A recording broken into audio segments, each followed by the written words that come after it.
तो जब ये स्टोरी असाइन मुझे मिली थी, तो मुझे ये था कि हाँ भैया, लॉन्ग फॉर्म है, उसमें 5000 वर्ड्स तो यही हो जाएंगे, romantic hero and women love him so much.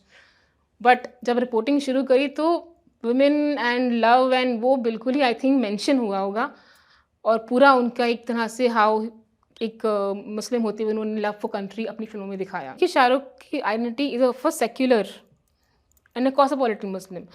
तो और वो किसी को अलाउ भी नहीं करेंगे कि आप उनको डिफाइन करें as a Muslim or as an Indian Muslim or as anything. Like Jyotika Virdi का जो स्टेटमेंट है मेरी स्टोरी में, that he is living example of Nehruvian secularism.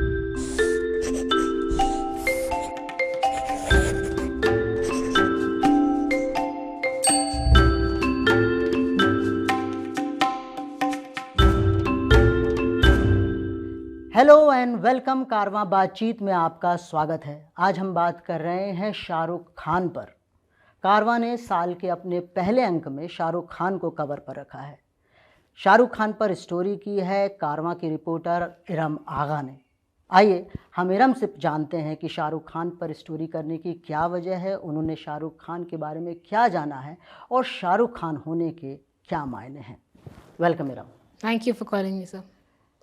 तो मेरा पहला सवाल इरम आपसे यही है कि आपने शाहरुख खान को क्यों चुना स्टोरी के लिए? तो ये स्टोरी मुझे असाइन हुई थी कि हम शाहरुख का ब्रांड को देखेंगे और उस बात को मालूम करेंगे कि इतने 30 साल तक के एक एक्टर अपनी सुपरस्टारडम कैसे मेंटेन करी। तो उसके लिए हम बॉम्बे भी गए थे एंड आई मेट पीपल। तो जो बातें निकल के आई इंटरव्यूज़ में वो शाहरुख के नेशनलिज्म पे आई। तो एक तरह से ये काफ़ी डिफरेंट था बिकॉज हम शाहरुख को एज अ रोमांटिक हीरो ज़्यादा देखते हैं। तो when you talk to people, जब उनसे बात शुरू की, they want to talk about that how he is a natural patriot, कि वो एक उन्हें कुछ प्रिटेंड नहीं करना पड़ता है। एंड दिस ये ऐसी बात इसलिए हो रही थी क्योंकि आज का जो हम देखते हैं नेशनलिज्म सिनेमा में, वो लोगों को लगता है कि एक तरह से एक फैड है या प्रोजेक्ट किया जा रहा है, या एक तरह से वो हिप्नोटिक है। तो इस कॉन्टेक्स्ट में फिर स्टोरी जो ब्रांड एसआर की थी, जो हम रोमांटिक हीरो जिसको समझते थे, वो एक पेट्रियट निकल के आ रहा था।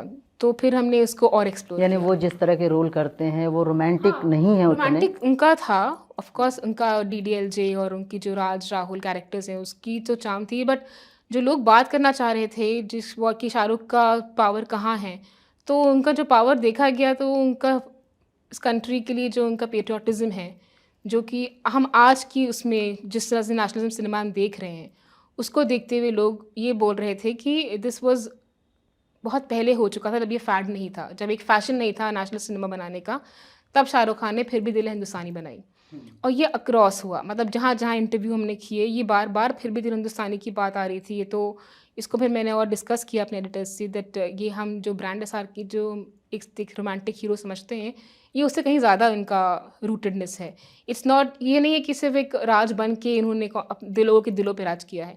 इन्होंने एक तरह से अपना एक लव फॉर कंट्री भी अपने फ़िल्मों के थ्रू प्रूव किया है।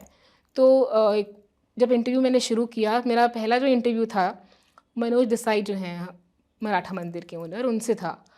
तो उन्होंने स्ट्रेट अवे मुझसे ही कहा था कि शाहरुख ने फिर भी दिल हिंदुस्तानी बनाई थी, तो आपने उसको देखा होगा किस तरह से उसने फ्लैग को यूज़ करा, कि एक मुसलमान होते हुए उसने लव कंट्री के लिए लव दिखाया। तो हम एक तरह से ये बात मुझे लगता है कि एक ट्रस्ट डेफिसिट भी दिखाती है कि ये आपको एज अ मुस्लिम दिखाना पड़ेगा love for country. There is a trust deficit that somewhere Shahrukh Khan की मुस्लिम होने के नाते लगातार एक्टर्स को, जो मुस्लिम एक्टर्स हैं, हाँ, मतलब उनको दिखाना पड़ेगा कि दे लव देयर कंट्री। तो मुझे जब ऐसा उन्होंने बोला कि ये प्रेशर दूसरे हीरोज़ पे नहीं होता है क्या? अक्षय कुमार क्यों करता होगा ऐसी फिल्म में? अक्षय कुमार ने अब शुरू करा है ज़्यादातर नेशनल सिनेमा, तो आई थिंक आज उसका टेस्ट है लोगों में, आज लोग नेशनल सिनेमा देखना चाहते हैं, तो वो बना रहे हैं फिल्में, आज वो सिनेमा में बिक रहा है। तो इसी इसी कॉन्टेक्स्ट में लोगों ने मुझसे बात करी है, तो वो शाहरुख खान का नेशनलिज्म बहुत प्रेफर करते हैं। तो मनोज देसाई ने जब बोला कि बीइंग अ मुस्लिम उसने नेशनल फ्लैग को दिखाया, तो मत एक तरह से एक ट्रस्ट डेफिसिट है, उसको उसने फिल किया कि एज अ मुस्लिम मैं अपनी कंट्री को प्यार करता हूँ। तो ये फिर आगे बात बढ़ी, और लोगों से मिले, फिर अजीज़ मिर्ज़ा पे पहुँचे हम, अजीज़ मिर्ज़ा से बात हुई, तो उन्होंने भी बोला दैट उस फिल्म में हिप्नोटिक नेशनलिज्म नहीं है, जिसमें आप अपनी कंट्री की अच्छाइयाँ और बुराइयाँ दोनों एक्सेप्ट करते हैं। मतलब कि हमको पैसे भी चाहिए हैं, हमको ये भी चाहिए, जो गाना है उसका टाइटल सॉन्ग है उसको देखते हुए। तो ये बात फिर इम्पोर्टेंट होती गई दैट एंड इसको लोग आज ही के दौर में देख रहे हैं, उस सिनेमा को जो 2000 में बना था। उस दौरान आपको भी अजय बख्शी का इतने बारे में इतना नहीं होगा कि अजय बख्शी कोई एक पावरफुल कैरेक्टर हो सकता है। तो अजय बख्शी का जो रेफरेंस आता रहा तो राज एंड राहुल बैकग्राउंड में जाते रहे। तो जब ये स्टोरी असाइन मुझे मिली थी तो मुझे ये था कि हाँ भैया लॉन्ग फॉर्म है, उसमें 5000 वर्ड्स तो यही हो जाएंगे, romantic hero and women love him so much. But जब रिपोर्टिंग शुरू करी तो वुमेन एंड लव एंड वो बिल्कुल ही आई थिंक मेंशन हुआ होगा, और पूरा उनका एक तरह से हाउ एक मुस्लिम होते हुए उन्होंने लव फॉर कंट्री अपनी फिल्मों में दिखाया। लेकिन एक बात बताइए राम, जैसे इस दौरान में शाहरुख खान के साथ साथ ही दो जो सुपरस्टार हैं जिनका एक तरह से कहें कि इस पूरे कालखंड में या समय में वर्चस्व हिंदी सिनेमा में रहा है, सलमान खान हैं और आमिर खान हैं। फिर शाहरुख खान पे ये बोझ क्यों है लव फॉर कंट्री दिखाने का? सलमान पे क्यों नहीं आता है या आमिर पे क्यों नहीं आता है? एक तो इसलिए भी कि शाहरुख खान के कनेक्शंस नहीं हैं यहाँ इंडस्ट्री में, बाहर से आए हैं तो, और उनका एक तरह से पेट्रियट होने का उनका बैकग्राउंड भी है, तो एक सेंटिमेंट उनके अंदर है ये, उनके फैमिली में आईएनए। कहीं ऐसा तो नहीं कि शाहरुख खान ने खुद ही मुसलमानों को पेट्रियट होना चाहिए ये जहाँ ज़रूरी नहीं था वहाँ डाल दिया है? हो सकता है उन्होंने बार बार ये बात करके हो कि मुझे सकता है फौज उन्होंने पसंद है। ट्रस्ट डेफिसिट स्मेल कर लिया हो कि एक ट्रस्ट डेफिसिट होगा, लेट मी फिल, मतलब क्योंकि मुझे वो बाहर से आए थे इसलिए। हाँ आउटसाइडर है वो, उनका कनेक्शन नहीं है इंडस्ट्री में। इनफैक्ट ये एक बात मुझसे मकरंद देशपांडे ने एक इंटरव्यू में इससे कही जो भी। प्रोफेसर है जेएनयू के? नहीं जो अच्छा, वो एक्टर हैं। कि सलमान के फादर हैं सलीम खान, तो वो पावरफुल हैं।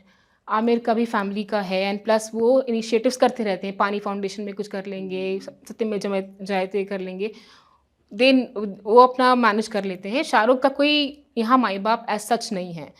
तो हाँ, आई डू थिंक दैट उन्होंने शायद एक ट्रस्ट डेफिसिट देखा होगा कि एज अ मुस्लिम मुझे ये इंटरवीन करना चाहिए कि मुझे लगता है क्योंकि वो बाहर से गए थे, दिल्ली से गए थे, प्लस उनकी फैमिली समाज से ज़्यादा जुड़े हुए थे, तो वो ट्रस्ट डेफिसिट पढ़ पढ़ रहे होंगे और उन्होंने उसको फिल किया। प्लस उनकी फैमिली भी पेट्रियोटिक, उनके फादर फ्रीडम फाइटर, उनके अंकल आईएनए में थे, शाहनवाज खान।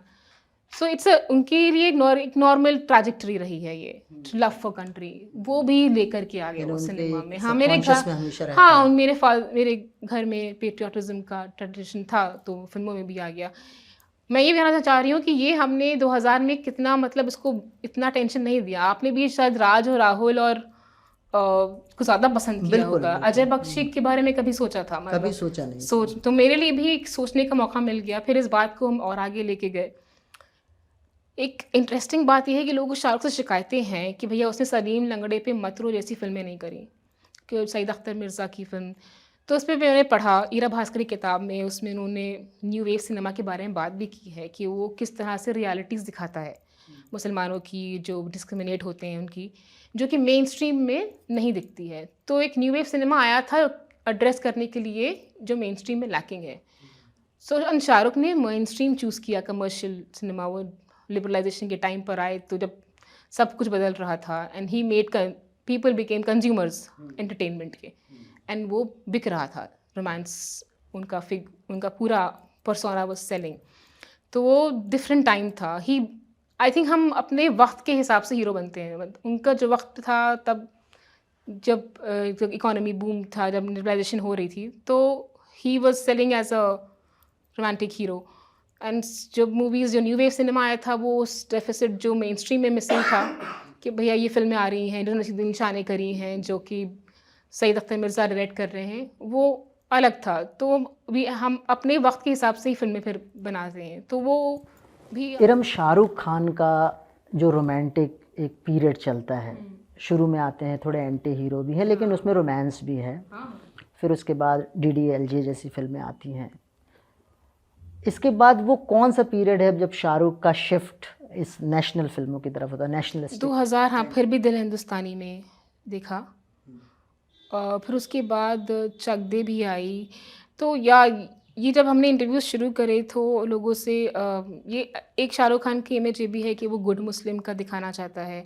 तो ये सवाल हमने पूछे लोगों से, तो उसमें ये बोला था कि शाहरुख खान एक तरह से इंटरवीन कर रहा है एज़ अ मुस्लिम, से लोगों के दिमाग में जो बायसेस हैं, उनको एड्रेस कर रहा है। इसको आप गुड मुस्लिम, बैड मुस्लिम में इसलिए नहीं देख सकते हैं, क्योंकि उसको फिर आप कोई उसको या हाफ़िज़ सईद भी बोल देगा। एंड अगर शाहरुख खान कुछ करता है, तो लोग उसके पैट्रियोटिज़्म को भी क्वेश्चन करते हैं। आप कुछ देयर इज़ अ काफ़ी कुछ मटीरियल है ऑनलाइन, इफ़ यू दिखेगा, जिसमें लोग उनको उनकी पेट्रियोटिज्म को क्वेश्चन करते हैं। तो देयर वाज अ पॉइंट, हाँ, दैट चक दे इंडिया से इन्होंने एज दिखाया दैट हाउ मुस्लिम को ट्रेटर एक आसानी गलती से, हाँ, एक गलती से उनका पूरा जो लव फॉर द कंट्री है वो क्वेश्चन में आ जाता है। वो चक दे में दिखा।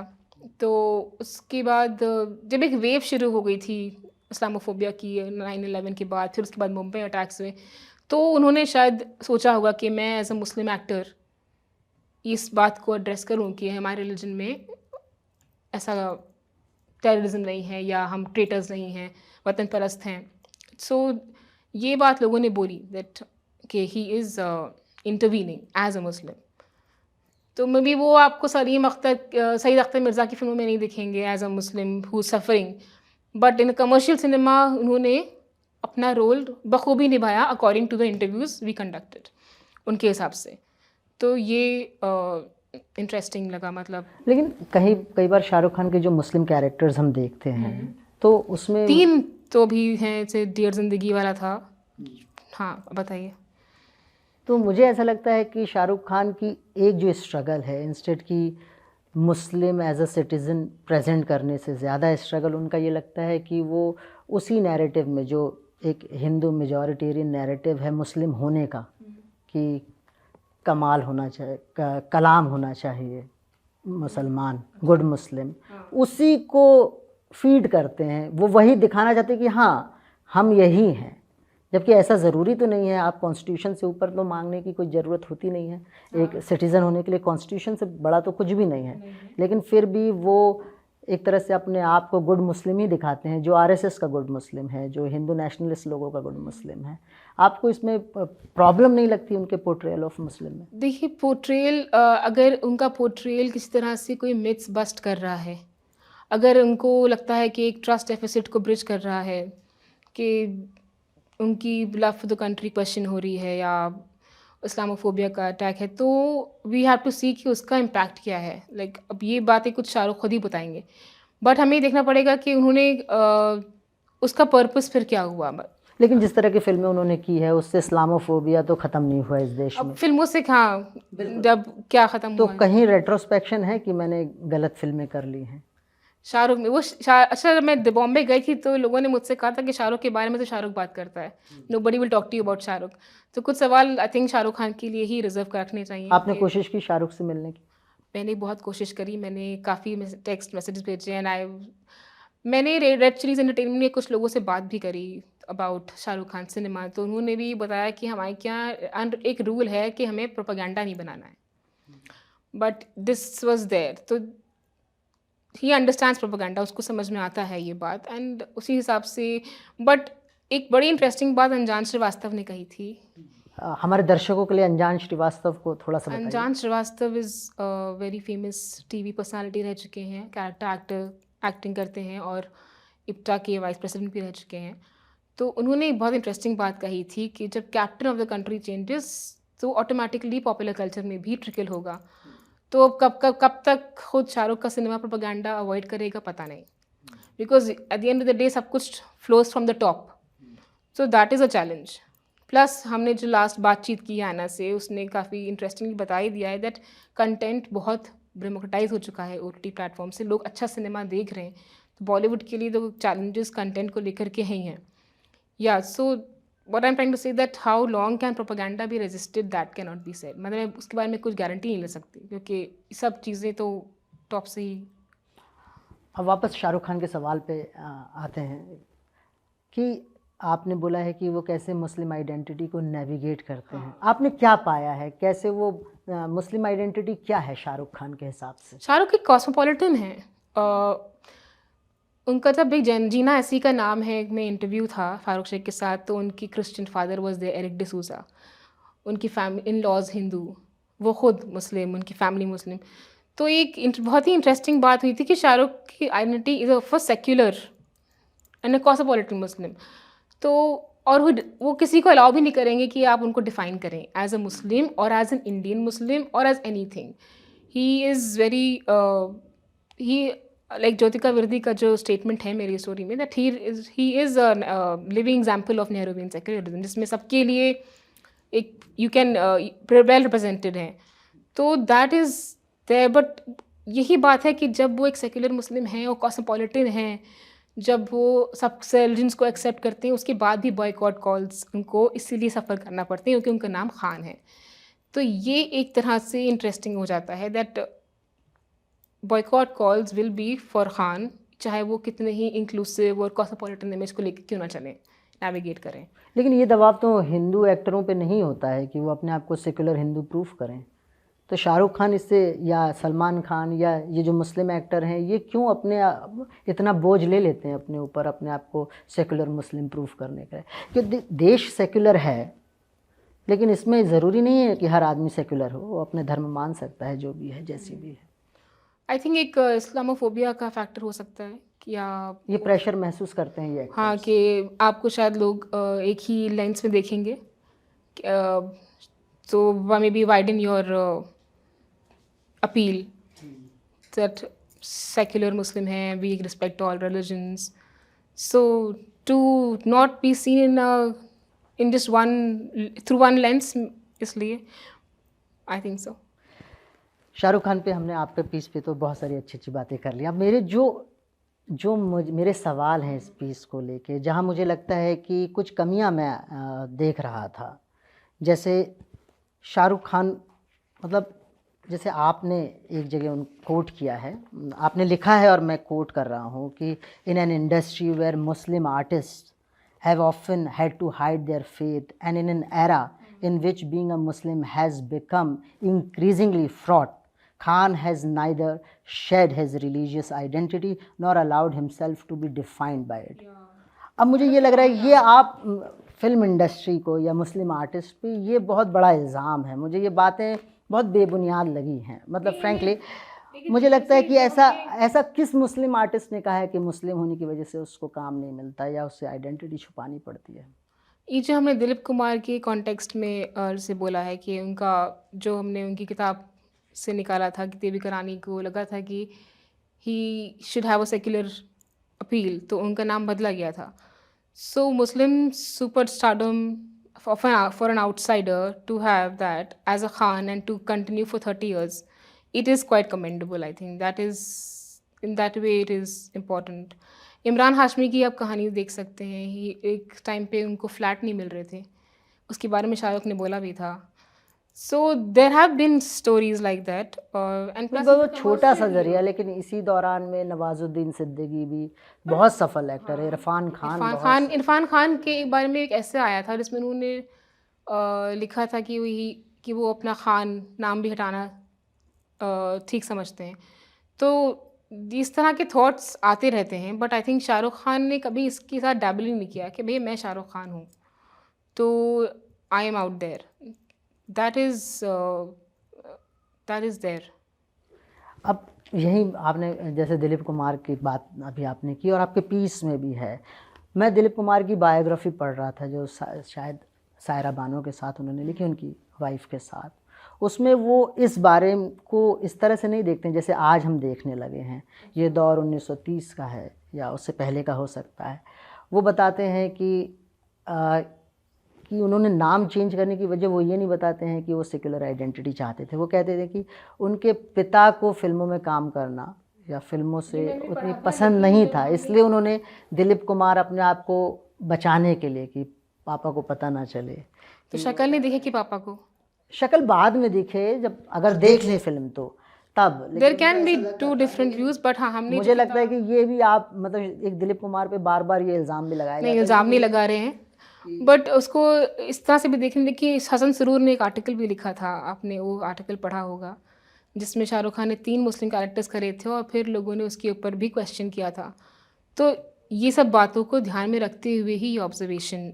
लेकिन मुस्लिम कैरेक्टर तो और एक्टर्स भी करते हैं ना, जैसे अभी हम गली बॉय फिल्म देख रहे हैं, उसमें तो मुझे लगता है कि जो रणवीर सिंह का मुस्लिम कैरेक्टर है, शाहरुख खान ने वैसा मुस्लिम कैरेक्टर तो आज तक नहीं किया है। हाँ, उनका नहीं, यू कैन, और आप हमेशा क्वेश्चन कर सकते हैं कि रेंज नैरो रही है या नहीं रही है, बट जो बॉयकॉट कॉल्स हैं वो शाहरुख खान के ऊपर आते हैं, वो रणवीर सिंह पे नहीं आते हैं, तो इसलिए वही। और गली बॉय भी हिट रही है। मेरे कहने का मतलब ये रहा है कि कोई ऐसा अवर्जन लोगों के जहन में तो नहीं है कि अगर मुस्लिम कैरेक्टर की फिल्म होगी तो हम नहीं देखेंगे। नहीं, ऐसा तो नहीं कहा, बट हाँ, शाहरुख खान ने अब 3 फ़िल्में लगातार मुस्लिम कैरेक्टर दिखाए, तो लोगों ने इसके ऊपर आपत्ति बताई। आपत्ति इसलिए भी तो है क्योंकि मैंने देखा जैसे राना अयूब हैं, वो ऐसे बहुत सारे लिबरल जो वो शाहरुख खान को एक फिक्स आइडेंटिटी में फिक्स करने की कोशिश करते बट हैं। Shahrukh doesn't allow that. He doesn't allow, लेकिन आपका वो piece सबका हीरो है, ये और बातें तो करता ही है। मेरी पपीस इस कॉन्टेक्स्ट से बात करता है जो आज उनको सफ़र करना पड़ रहा है, जो बॉयकॉट कॉल्स हो रहे हैं, जो जिस तरह की बॉयकॉट कॉल तो सिर्फ शाहरुख खान के लिए नहीं है ना, आर्यन boycott खान call तो मैं कंट्रोवर्सी के टाइम पे जो हुआ, वो सबको दिख रहा था कि this is a vilification campaign against Shahrukh. इसको ह्यूमिलिएशन और अबैंडनमेंट की तरफ ले जाने का पूरी कोशिश थी। शाहरुख नहीं बोला, क्यों इसके ऊपर प्रहलाद कक्कड़ ने बहुत अच्छी बात बोली है कि अगर वो बोल देता कि यार मैं मुसलमान हूँ इसलिए मुझको ये लोग टारगेट कर रहे हैं, तो हाफ द कंट्री ने उनको ड्रॉप कर दिया होता। So because he has an image where he has been made by his fans, who can be Hindus, who can be Muslims, who can be Christians. He has that appeal. उनकी वो appeal है कि वो ना आप उनको as a मुस्लिम कुछ कह सकते हैं, ना आप उनको एज, वो एक स्टारडम है, दैट इज देयर। मतलब शाहरुख खान के बारे में लिखते हुए, खान्स के बारे में भी लिखते हुए मुझे बार बार ये लगता है कि वो लोग नहीं चाहते होंगे जिस तरह से खुद को दिखाना एज अ मुस्लिम एक्टर, लेकिन हम लोग लिबरल लोग उनको उस तरह से प्रोजेक्ट करते हैं। और देखिए, हमारा तो इंटरव्यूज़ कंडक्टेड थे, हमने रिपोर्टिंग करी है, तो हमारा ओपिनियन पीस भी नहीं है। जैसे बॉयकॉट को कल तो राम सेतु के लिए भी आया था अक्षय कुमार की एक फिल्म, बड़ी इंटरेस्टिंग बात थी राम सेतु। हाँ, लेकिन उसको तो हम ऐसे नहीं इसमें देखते हैं। भी मुश्ताक शेख जो उनके बायोग्राफर हैं, उन्होंने मुझे बताया कि इसमें भी शाहरुख खान पहले ही बाजी मार चुके हैं, रावण बना दी। उन्होंने ओम शांति ओम को लेके रीइंकार्नेशन का एक, वो सॉइल को समझते हैं हिंदुस्तान के, तो जब करण अर्जुन, हाँ वो समझ गए थे, तो ये मुश्ताक ने मुझसे बोला था कि he understands the stories of the soil, तो वो पूरे रूटेड इंडियन है इन अंडरस्टैंडिंग कि यहाँ की स्टोरी टेलिंग का कल्चर क्या है, तो उसको स्मार्टली पैकेज करा और अपना ब्रांड बनाया एज एन इंडियन मुस्लिम। या नहीं, मेरा सवाल ये था कि बॉयकॉट के लिए हम लोग ऐसा सोचते हैं कि जैसे शाहरुख खान का ही बॉयकॉट हो रहा है और शाहरुख खान को एज अ विक्टिम की तरह देखते हैं, लेकिन मुझे ऐसा लगता है बॉयकॉट तो लगभग बॉलीवुड की सारी एक्टर्स का ही होता है, अलग अलग सेक्शन से। विलिफिकेशन तो हमें देखा ही है कैसे हुआ था शाहरुख खान का, जब आर्यन कंट्रोवर्सी भी हुई थी, उसके बाद से बायजूस ने हटाया, और फिर उसके बाद जो मैंने इंटरव्यू करा है अनिल विश्वनाथन का, जो कि कैडबरी का ऐड करा था, वो बोल रहे थे हमने कंट्रोल रूम सेट कर दिया था देखने के लिए कि कहाँ से हाउ इट विल इम्पैक्ट, कि हमको ड्रॉप करना है कैंपेन या कंटिन्यू करना है, तो इस हद तक पहुंच चुका था मामला। मतलब कॉस्ट ज़्यादा चुकानी पड़ती है मुस्लिम होने के नाते, इन सब बहुत ही मतलब तलवार की धार पे चलने जैसा होता है। काफ़ी मुझे इम्पोर्टेंट लगा था कि कंट्रोल रूम सेट कर देना कि भैया ये विलिफिकेशन कैंपेन चल रहा है और हमें नुकसान ना हो, अगर नुकसान हो तो हम हटाएं शाहरुख को उसमें से, तो ये है डिफरेंस। अब मेरा एक मतलब हम कार्यक्रम के अंत की तरफ हैं, तो एक सवाल जो मेरे जहन में बार बार आता है और दर्शकों को में भी आता होगा, मैं ये सोचता हूँ कि जो एक्टर्स हैं, 3 खान हैं, या जो 90s के बाद का सिनेमा है, जैसे आपने एक न्यू लिबरल के साथ जुड़ी हो, जो जिस तरह कंज्यूमरिस्ट है, इसमें शाहरुख खान या सलमान खान की बात करें, आमिर खान की, ये लोग जब आते हैं तो कहीं ना कहीं मुझे इन पर एक ऑब्जेक्शन ये होता है कि इन्होंने बहुत सारे जो इम्पोर्टेंट मुद्दे हैं उनको इनविजिबलाइज कर दिया है। जैसे शाहरुख खान, मतलब शाहरुख खान से पहले के जो एक्टर्स थे, चाहे अमिताभ बच्चन जो सुपरस्टार की बात करते हैं या दिलीप कुमार की बात करते हैं, वो ज़्यादा मासेस से जुड़े कैरेक्टर्स करते थे। दिलीप कुमार किसान बनेंगे, अमिताभ बच्चन भी किसान होंगे, अमिताभ बच्चन कुली होंगे, लेकिन शाहरुख खान ने कभी भी इस तरह के दर्द भरे, हाँ दर्द डिस्को दिया उन्होंने, दर्द भरे नहीं, लेकिन जो मास है, जो आवाम है, मतलब न्यू लिबरल जो भारत में आया है उसकी कॉस्ट किसने सबसे ज़्यादा चुकाई है? मज़दूरों के राइट्स ख़त्म हुए हैं। उसी दौरान में आप देखते हैं 90s के बाद से लगातार किसानों की आत्महत्या बढ़ रही है। लेकिन शाहरुख खान कभी एज अ फिल्म ऐसे, स्टार, हाँ, हाँ, अब एक और शाहरुख खान रिस्पॉन्सिबिलिटी सिर्फ लेना चाहिए एक्टर थी। नहीं है। दिलीप कुमार के ज़माने में तो एक एक्टर थे दिलीप कुमार, लेकिन शाहरुख खान तो एक प्रोड्यूसर भी है। बहुत कुछ वो स्क्रिप्ट भी चूज़ कर सकता है, मुद्दों को उठा सकता है, लेकिन ऐसा क्यों नहीं करता है शाहरुख खान? मुझे लगता है उनको शायद एक बिजनेस सेंस नहीं लगता होगा कि लोग खरीदेंगे नहीं। ये एक एनएफडीसी की स्क्रीनिंग हो जाएगी या दूरदर्शन, मतलब एक स्पेशल क्यों नहीं स्क्रीनिंग वाला। खरीदेंगे? ये तो गलत बात है ना। जैसे साउथ में फिल्में बनती हैं, हमने यहीं पर बातचीत की थी और साउथ कितना सिनेमा ऐसा बना है हमारा। ऐना के साथ। ऐना कहती हैं कि साउथ की फिल्मों में वो मुद्दे उठते हैं हाँ, तो और वो चलते बॉलीवुड हैं। में कंटेंट का चैलेंज मैंने आपसे पहले ही बोला था कि ये एक चैलेंज इनके पास है कंटेंट। तो people are seen good content during the pandemic and what क्या बॉलीवुड देगा ये तो वक्त ही बताएगा। बट हाँ, शाहरुख खान ने इस तरह की फिल्में नहीं करी, बट उन्होंने रोमांटिक हीरो और एंटरटेनिंग उनको फिल्म सिनेमा करना था, जो कि उन्होंने बखूबी। कहाँ चूक हो जाती है तो ऐसे बड़े एक्टर से, क्योंकि फिल्में बहुत महंगी हैं। आई थिंक कमर्शियल हमारा सिनेमा थोड़ा है भी कम, लेकिन अभी भी डार्लिंग जो फिल्म आई है उनकी, उसमें डोमेस्टिक वायलेंस इश्यू उन्होंने एड्रेस किया है।